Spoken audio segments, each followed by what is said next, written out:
नमस्कार दोस्तों, मैं मोहम्मद सिराज साहिल, लिबरल पार्टी ऑफ इंडिया का राष्ट्रीय अध्यक्ष।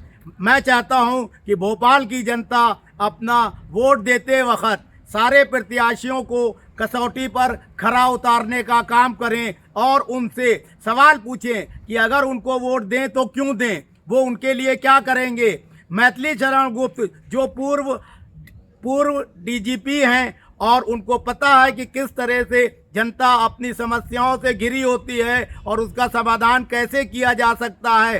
प्रशासनिक अधिकारी होने के नाते वे सक्षम भी हैं, ईमानदार भी हैं, कर्मठ भी हैं और किसी पार्टी की बैसाखी के सहारे नहीं खड़े हैं। वे आप जनता के सहयोग से सांसद बनना चाहते हैं। आप हर हाल में उनको क्यूआर कोड करके ज़्यादा से ज़्यादा पैसा भी दें, वोट भी दें, क्योंकि पीपल्स रिप्रेजेंटेटिव एक्ट के तहत जनप्रतिनिधि चुना जाता है, ना कि पार्टी प्रतिनिधि।